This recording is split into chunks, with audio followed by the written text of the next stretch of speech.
ایک صاحب اپنا واقعہ سناتے ہیں کہ ایک بس اسٹیشن پہ وہ کھڑے تھے اور بارش ہو رہی تھی، بارش کا سما تھا اور سارے لوگ بارش کے نیگیٹو پہلو ذکر کر رہے تھے، بڑے کم لوگ بارش کے جو ہے پازیٹیو پہلو ذکر کر رہے تھے۔ کوئی کہہ رہا تھا کہ آج تو روڈ پہ پانی کھڑا ہو جائے گا، کوئی کہہ رہا تھا کہ اوہو آج میری گلی میں پانی کھڑا ہو جائے گا، کوئی کہہ رہا تھا کہ آج تو میرا جانا بڑا مشکل ہو جائے گا فلانی جگہ۔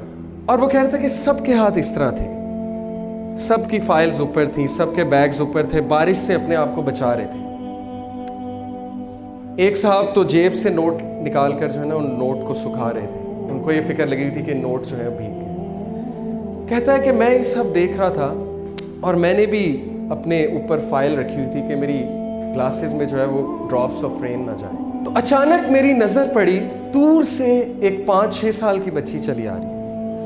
اس نے کہا کہ دور سے ایک بچی چلی آ رہی ہے اپنے والد کے ساتھ، اور اس نے اپنے اوپر ہاتھ نہیں رکھا ہوا، اپنے آپ کو پروٹیکٹ نہیں کیا، اور وہ بڑا انجوائے کرتی آ رہی ہے بارش کو، اور وہ کھیلتی آ رہی ہے، اچھلتی آ رہی ہے۔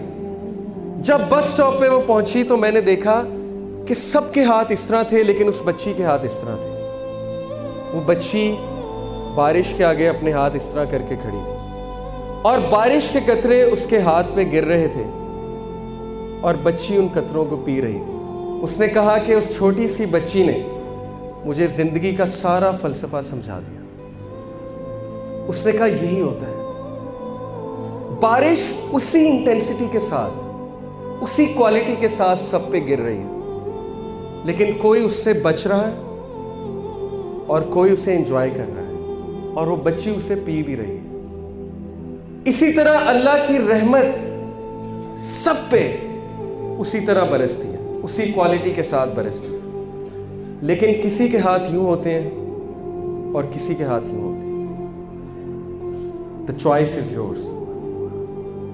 آپ نے کیسے ہاتھ رکھنے ہیں؟ اور اللہ کی رحمت کے ڈیفرنٹ اشکال ہیں، ڈیفرنٹ شکلیں ہیں۔ کبھی کبھی اللہ کی رحمت بہت بڑا امتحان بن کر آتی ہے، لیکن وہ آپ کے لیے رحمت ہے، سلیم۔